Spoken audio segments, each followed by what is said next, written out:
Hello बच्चों, welcome to my channel. तो ये हमारी थर्ड वीडियो है। इससे पहले की दो वीडियो में हम 10th क्लास साइंस का फर्स्ट चैप्टर स्टार्ट कर चुके हैं, जिसका नाम है केमिकल रिएक्शन एंड इक्वेशन। तो इसमें हमने बहुत सारे टॉपिक कवर कर लिए हैं, जैसे कि केमिकल इक्वेशन क्या होती है, केमिकल इक्वेशन को बैलेंस कैसे करते हैं। उसके बाद हमारा टॉपिक था कि टाइप ऑफ रिएक्शन, ठीक है। उसमें हम दो रिएक्शन के टाइप ऑलरेडी कवर कर चुके हैं। तो आज हमें थर्ड से स्टार्ट करना है। थर्ड का नाम है, थर्ड टाइप है डिस्प्लेसमेंट रिएक्शन। डिस्प्लेसमेंट रिएक्शन या फिर इसको कहते हैं विस्थापन, विस्थापन अभिक्रिया। ठीक है, चलिए। तो हमें ये वाला टाइप डिस्प्लेसमेंट रिएक्शन स्टार्ट करने से पहले हमें ये देखने के लिए कि डिस्प्लेसमेंट होती क्यों है, उसका रीजन क्या है, उसके लिए हमें एक सीरीज याद करनी पड़ेगी, जो कि मैंने आपके लिए ऑलरेडी लिख के रखी है। ठीक है, मैंने इसको याद करने का एक तरीका भी देखा है, जिससे आपको याद रहे कि कौन सा मेटल ऊपर नीचे होता है, कहाँ पे होता है। ठीक है, तो याद करने का तरीका है, please send camel, monkey and zebra in large heavy case soon. मतलब प्लीज, प्लीज से हम याद रखेंगे पोटाशियम। पोटाशियम का सिंबल क्या होता है, ये सिंबल है। पोटाशियम का सिंबल होता है के। ठीक है, सैंड, सैंड से हम याद रखेंगे सोडियम। सोडियम का सिंबल होता है Na। ठीक है, कैमल से याद रखेंगे कैल्शियम। कैल्शियम का सिंबल होता है Ca। मंकी से magnesium Mg and aluminium Al। ठीक है, जेब्रा जिंक Zn। इन आयरन Fe। लार्ज से हम याद रखेंगे लेड, जिसका सिंबल है Pb। हैवी से याद रखेंगे हाइड्रोजन, जिसका सिंबल है H। उसी तरह से के से याद रखेंगे कॉपर, जिसका सिंबल है Cu। उसके बाद सून से रखेंगे सिल्वर, जिसका सिंबल है Ag। अच्छा, सिल्वर आ गया। सिल्वर से महंगा आपको पता है गोल्ड होता है, तो सिल्वर के बाद गोल्ड हो जाएगा। गोल्ड से महंगा प्लेटिनम होता है, तो नीचे प्लेटिनम आ जाएगा। ठीक है, अब इनको इस तरह से याद रखना क्यों जरूरी है, देखिए जैसे जैसे हम यहाँ से ऊपर की तरफ बढ़ते हैं, ठीक है, प्लेटिनम से गोल्ड पे आए, सिल्वर पे आए, कॉपर पे आए, तो जैसे जैसे आप ऊपर की तरफ बढ़ते हो तो इनकी रिएक्टिविटी की जो पावर है वो बढ़ती रहती है। मतलब ये जो ऊपर वाले मेटल है ज्यादा जल्दी रिएक्ट करते हैं। कैसे, देखो जैसे कि यहाँ हम गोल्ड की बात करें, गोल्ड बहुत जल्दी से काला नहीं पड़ता, क्योंकि दूसरी चीजों के साथ बहुत कम रिएक्ट करता है। ठीक है, बहुत कम अभिक्रिया करता है। लेकिन उसके कंपेयर में अगर हम सिल्वर की बात करें, तो सिल्वर की जो चीजें होती हैं, जो चांदी की चीजें होती है, फॉर एग्जाम्पल पायल होती है, तो वो जल्दी काली पड़ जाती है। क्यों? क्योंकि वो गोल्ड से ज्यादा रिएक्टिव है। ठीक है, और हम और ऊपर चलते जाएं तो सबसे ऊपर आता है आपका पोटाशियम। पोटाशियम बहुत ज्यादा हाईली रिएक्टिव होता है। ठीक है, ओपन एयर में ये बहुत जल्दी से रिएक्ट कर लेता है। तो सबसे ज्यादा रिएक्टिव है आपका पोटाशियम। उसके बाद सोडियम, कैल्शियम, मैग्नीशियम। जैसे जैसे आप नीचे आओगे, उनकी जो एक्टिविटी है, रिएक्टिविटी है, वो कम होती रहेगी। ठीक है, तो इसका मतलब है, अच्छा आपके पास अगर मैं कह दूं कि दो लड़के खड़े हुए हैं, ठीक है, आप में से दो में से कोई एक हल्का सा है, तो कोई और एक लड़का आया, लड़का लड़की जो भी है वो आया, वो उससे स्ट्रांग है। स्ट्रांग है तो वो उसकी जगह, उसे पुश करके उसकी जगह खड़ा हो सकता है। दैट मीन्स एक स्ट्रांग पर्सन एक वीक पर्सन को उसकी जगह से हिला सकता है। तो डिस्प्लेसमेंट का मतलब भी होता है उसकी जगह से हिला देना। मतलब कोई एक एलिमेंट दूसरे एलिमेंट को उसकी जगह से हिला देगा। और कौन हिलाएगा? जब एक स्ट्रांग एलिमेंट होगा तभी तो वो एक वीक एलिमेंट को उसकी जगह से हिला पाएगा। ठीक है, तो चलो कुछ एग्जाम्पल के थ्रू समझेंगे कि आखिर डिस्प्लेसमेंट रिएक्शन होती क्या है। ये सीरीज इन डिस्प्लेसमेंट हुई, डबल डिस्प्लेसमेंट हुई, मेनली डिस्प्लेसमेंट। ठीक है, तो डिस्प्लेसमेंट रिएक्शन को आपको करने के लिए अगर आपके पास रिएक्शन पेपर में आ जाती है, तो आपको ये रिएक्टिविटी सीरीज याद होना बहुत जरूरी है। इसे इस तरह से याद कर लो, कोई और तरीका आपके पास है उस तरह से याद कर लो, लेकिन ये याद होना जरूरी है। ठीक है, चलिए यहाँ पे हम एग्जाम्पल लेते हैं। आपकी एक एक्टिविटी दी हुई है पेज नंबर 10 पे, एक्टिविटी 1.9। ठीक है, चलो पहले इसकी डेफिनेशन लिख देते हैं। रिएक्शन इन विच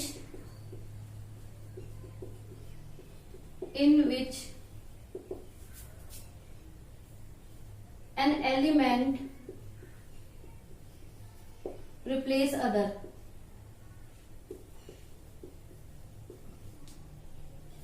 मतलब वो रिएक्शन जिसमें कोई एक एलिमेंट दूसरे एलिमेंट को रिप्लेस कर देता है, उसे हम कहते हैं डिस्प्लेसमेंट रिएक्शन। एक्टिविटी की तरफ बढ़ते हैं। एक्टिविटी है आपका 1.9, उसमें क्या क्या रखा है कि आपको 3 कील लेने के लिए कहा हुआ है, ठीक है, और आपको 2 टेस्ट ट्यूब दे दी गई है। दोनों में आपसे कॉपर सल्फेट घुलवा लिया गया है, CuSO4, दोनों का सेम कलर होगा, ठीक है। उसके बाद उसमें क्या करा, आयरन नेल्स जो कील है उन्हें रब किया है और धागे की मदद से, मान लो ये A है और ये B है, ठीक है, वो दोनों कीलों को उसने धागे की मदद से किसी एक में डाल दिया, एक टेस्ट ट्यूब में डाल दिया, ठीक है, उसे डाल के थोड़ी देर के लिए छोड़ दिया है। आपको पता है आयरन नेल का कलर क्या होता है, ठीक है। अब थोड़ी देर बाद क्या देखा, इसको ऐसे फ्रीली सस्पेंड कर दिया। कुछ टाइम के बाद क्या देखते हैं, इनको निकाल लिया अलग से, ठीक है। पहला तो ये क्या कर रहा है कि ये जो 2 कीलें यहां से निकल के आई हैं, ठीक है, ये वाली कील और एक जो पहले सिंपल थी, जिसको तीसरी, जिसको आपने किसी भी सोल्यूशन में नहीं डाला था, उन दोनों का कलर कंपेयर कर रहा है, ठीक है। तो आप देखोगे कि ब्राउनिश हो जाती है, ब्राउन कलर की हो जाती है थोड़ी थोड़ी, ठीक है। और क्या होगा दूसरा, ये दोनों टेस्ट ट्यूब, ये वाली वो टेस्ट ट्यूब थी जिसमें आपने आयरन नेल्स को डाला था, ये वो टेस्ट ट्यूब है जिसमें आयरन नेल्स को नहीं डाला था। तो जो इसका कलर है वो पहले की तरह एज इट इज है, लेकिन इस वाली का कलर जिसमें आपने लोहे की कीलें डाली थी उसका कलर थोड़ा फेड हो जाता, फीका हो जाता, हल्का हो जाता है। तो ये क्यों होता है, रिएक्शन के थ्रू समझते हैं। तो आपने क्या ले रखा था, कॉपर सल्फेट ले रखा था आपने, ठीक है, उसमें आपने आयरन नेल्स डाली, मतलब Fe। तो अब क्या होगा, यहाँ देखो कॉपर कहाँ पे आता है, ये रहा, आयरन कहाँ आता है, ये रहा, ठीक है। तो मैंने आपको बताया था कि जैसे जैसे आप ऊपर जाते हो तो रिएक्टिविटी, एक्टिविटी, रिएक्टिविटी जो भी आप कहना चाहो वो बढ़ जाती है। मतलब ये ज्यादा एक्टिव है, नीचे वाला कम एक्टिव है। अब ज्यादा एक्टिव का मतलब ये वाला ज्यादा एक्टिव है, ये कम एक्टिव है, इसका मतलब ये ज्यादा स्ट्रांग है, ये कम है, ठीक है। तो ये क्या करेगा, इसकी जगह ले लेगा।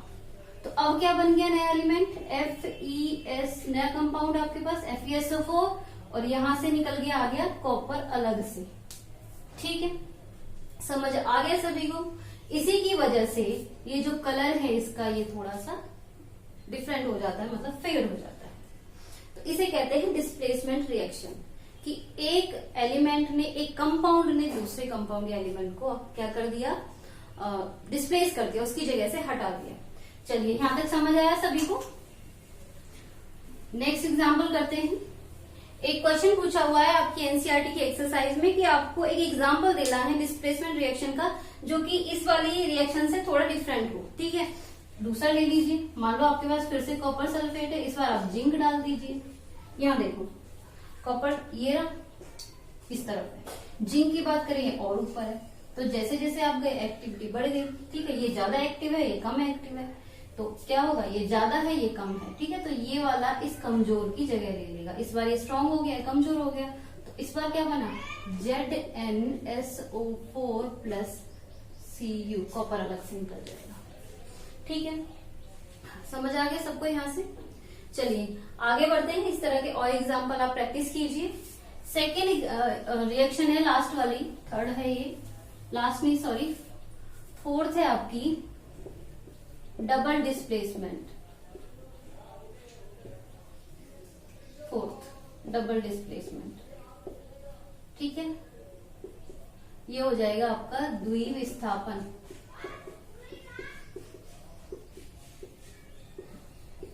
वहां पर एक विस्थापन हो रहा था, यहाँ पर 2 विस्थापन होंगे। कैसे, सबसे पहले इसकी डेफिनेशन देख लेते हैं। The reaction in which exchange of ions between reactant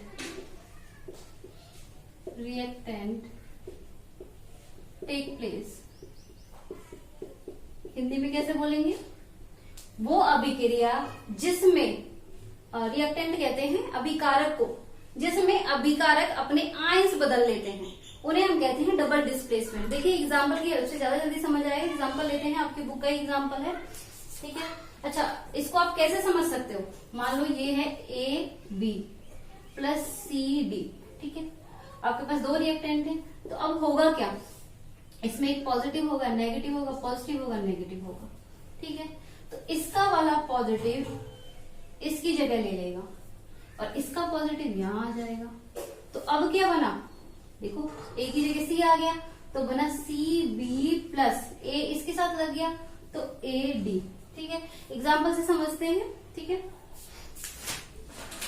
चलिए एग्जाम्पल है आपके पास सोडियम सल्फेट। ये एग्जाम्पल आपका जो मैंने क्वेश्चंस कराए थे बीच में, जो क्वेश्चन दिए थे पेज नंबर 6 पे, उसका सेकंड क्वेश्चन का सेम एग्जाम्पल है।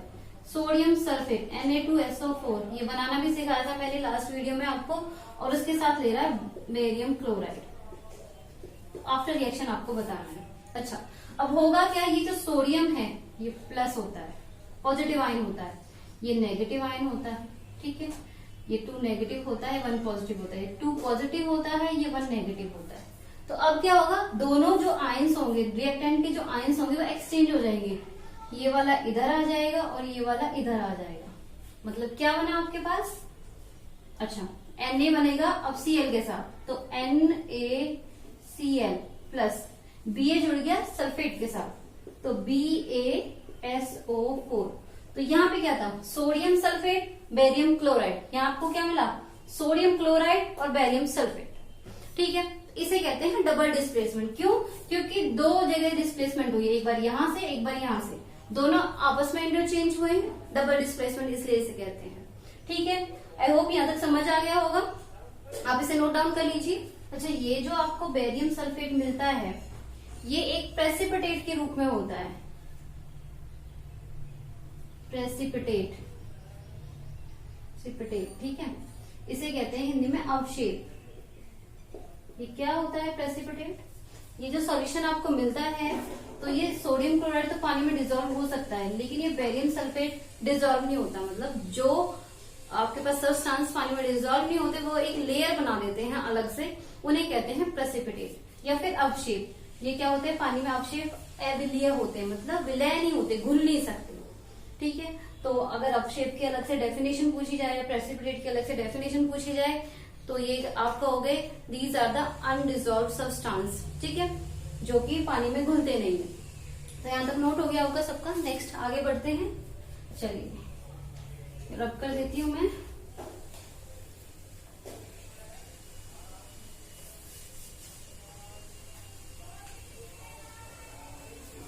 चलिए आगे बढ़ते हैं। तो हमारा 5th या लास्ट टाइप है oxidation and reduction reaction. Hindi में क्या बोलेंगे इसे, उपचयन। उपचयन होता है ऑक्सीडेशन और अपचयन, अपचयन होता है रिडक्शन, अभिक्रिया। ठीक है, चलिए ऑक्सीडेशन पढ़ते हैं पहले। ऑक्सीडेशन क्या होता है, ऑक्सीडेशन का मतलब होता है या तो किसी एलिमेंट से, किसी सब्सटेंस से ऑक्सीजन आगे जुड़ जाए, या फिर अगर उसमें पहले से हाइड्रोजन है और वो हाइड्रोजन निकल जाए, तो दोनों को ही ऑक्सीडेशन कहते हैं। एडिशन ऑफ, क्या लिखेंगे फिर, एडिशन ऑफ ऑक्सीजन और removal of hydrogen from a substance. मतलब किसी सब्सटेंस से या तो उसमें ऑक्सीजन आके ऐड हो जाए या फिर उसमें से जो हाइड्रोजन पहले से प्रेजेंट थी वो निकल जाए, दोनों को ही हम कहते हैं ऑक्सीडेशन रिएक्शन। एग्जाम्पल लेते हैं इसका, एग्जाम्पल बुक में दिया हुआ है। एक चाइना डिश लेते हैं, उसे एक ट्राइपॉड पे रखते हैं, ठीक है, उसके नीचे हम फ्लेम जलाते हैं, ठीक है, इसमें लेते हैं हम कॉपर। तो क्या देखते हैं कि जो हमने कॉपर लिया है कुछ टाइम के बाद यहाँ ब्लैक कलर आ जाता है।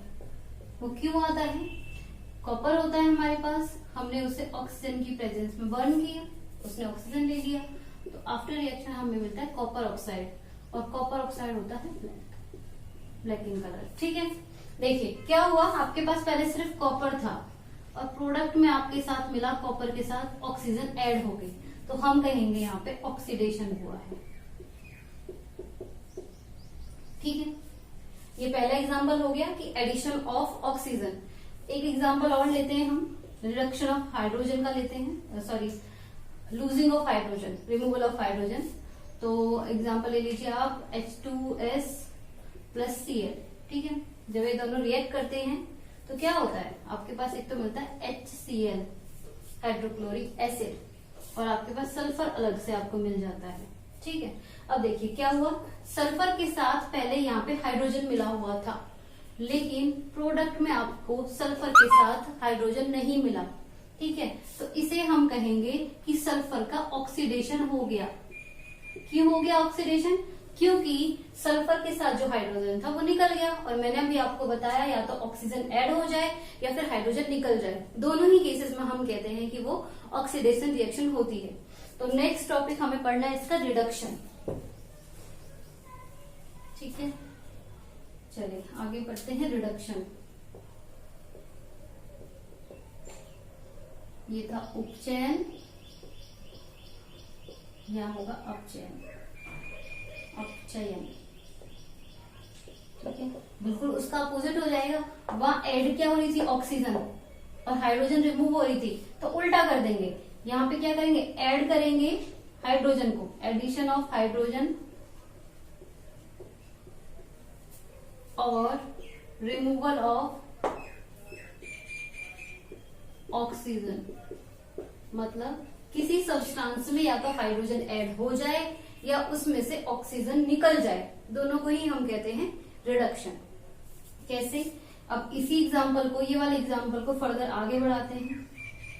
CuO, जब इसकी हाइड्रोजन गैस, जब हमारे पास CuO मिल गया, कॉपर ऑक्साइड मिल गया, इसमें से हाइड्रोजन गैस अगर हम पास करा दें तो क्या होगा, हमें मिलेगा Cu प्लस H2O।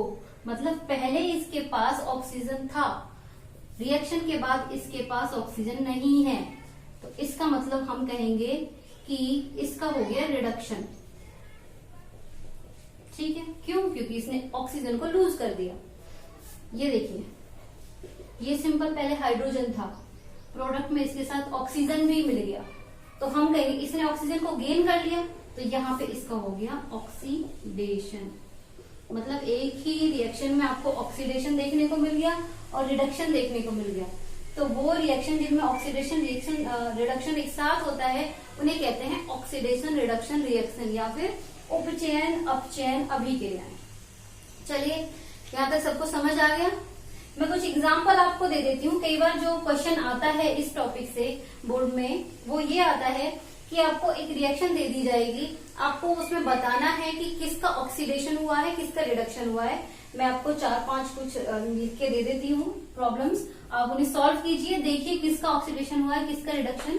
ठीक है, और कोई नहीं सॉल्व होती है तो फिर मुझे कमेंट सेक्शन में बताना, मैं उसे सॉल्व करूंगी। ठीक है, चलिए लिखते हैं। पहला है Fe2O3, ठीक है, प्लस Al।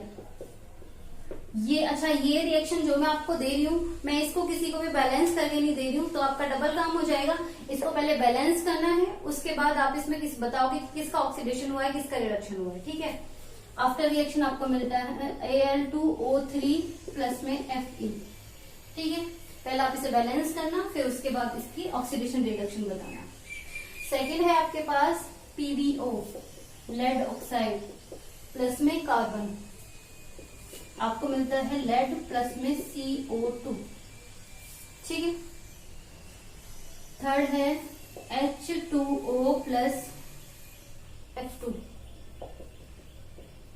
इसके बाद आपको मिलता है आफ्टर रिएक्शन HF ऑक्सीजन। ठीक है, एक और ले लेते हैं Na प्लस में O2, Na2O। ठीक है, और एक कर लेते हैं, 5 कर लेते हैं H2O प्लस में C। आफ्टर रिएक्शन आपको मिलता है H2 प्लस में CO2। लास्ट पॉइंट रह गया इसी में समझाने के लिए, एक एग्जांपल मैं और सॉल्व करा देती हूँ।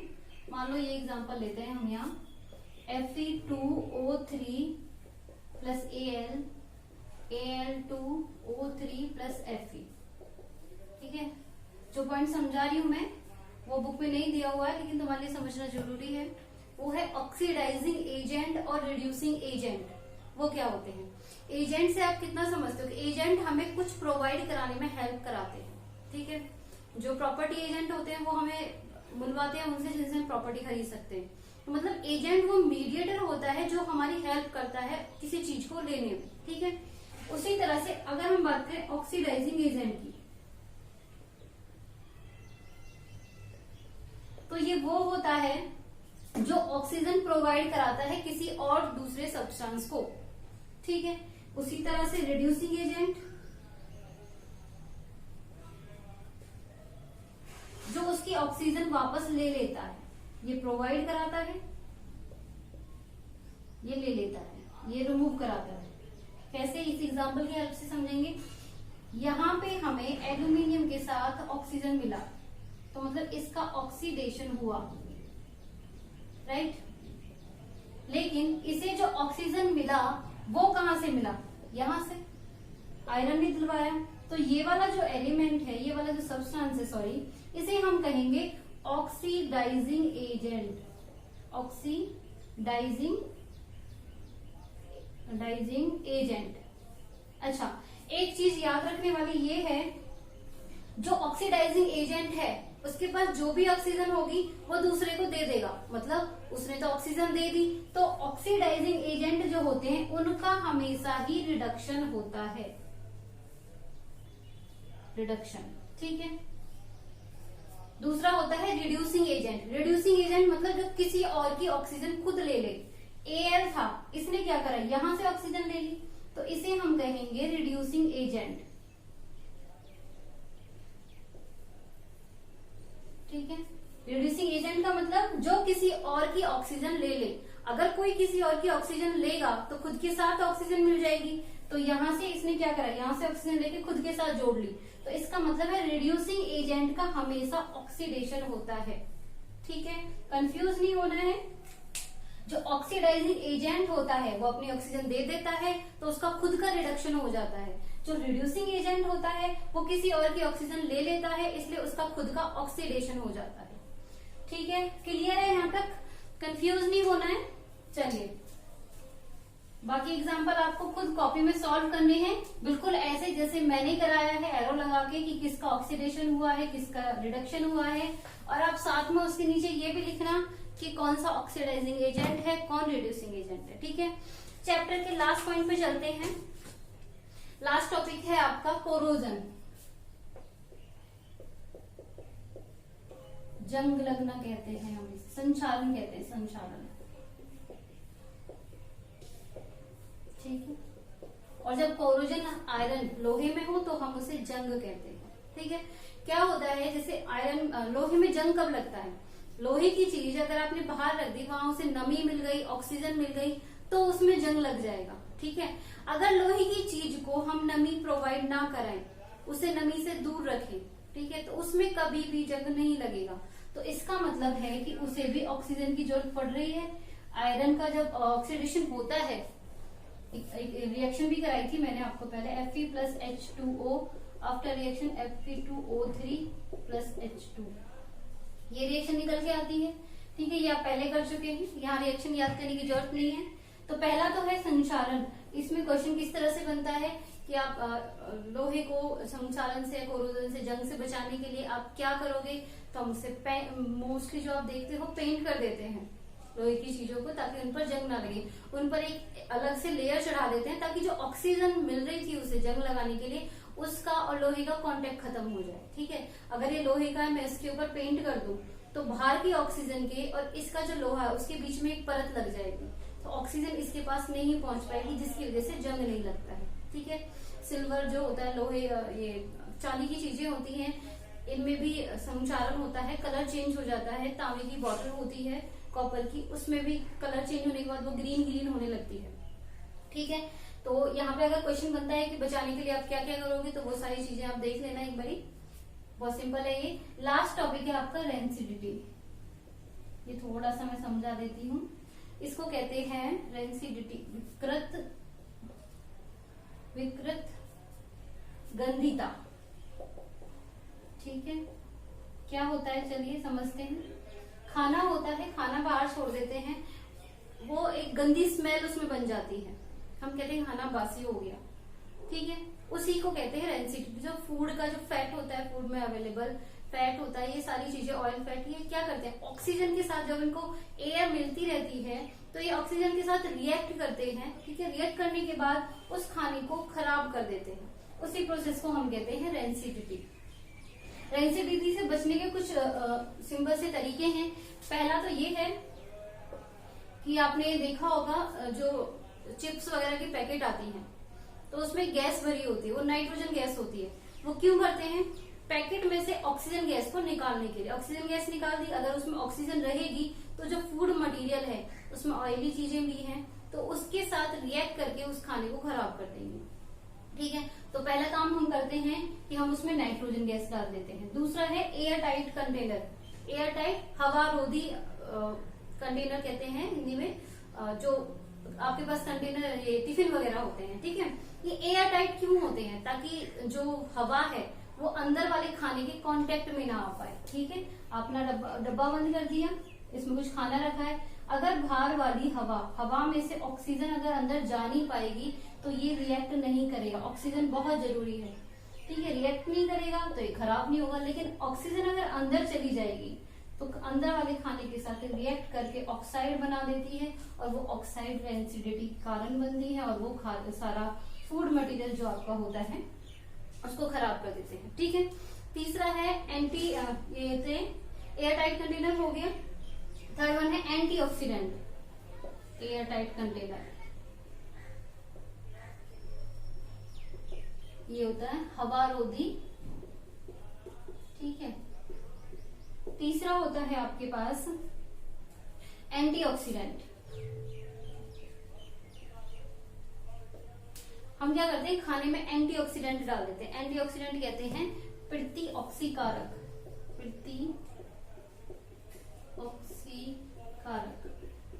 मतलब एंटी का होता अपोजिट, उल्टा। ठीक है, ऑक्सीजन के मिलने से ही वो खाना खराब हो रहा है। अगर हम उसमें ऐसी चीज डाल दें कि उसमें प्रेजेंट ऑक्सीजन का जो इफेक्ट है वो बिल्कुल खत्म हो जाए तो वो खाना खराब नहीं होगा। उन्हीं चीजों को कहते हैं एंटीऑक्सीडेंट, जो कि ऑक्सीजन के प्रभाव को कम कर देती है, खत्म कर देती है। ठीक है, तो ये चैप्टर यहाँ पे खत्म हो जाता है आपका। कुछ एनसीईआरटी के एक्सरसाइज के क्वेश्चंस हैं, आप देख लेना। मोस्टली सारे क्वेश्चंस जो हमने अब तक चैप्टर किया है उसमें सारे क्वेश्चंस आ चुके हैं। फिर भी किसी क्वेश्चन में डाउट हो तो आप पूछ लेना, एक बार पढ़ के देखना।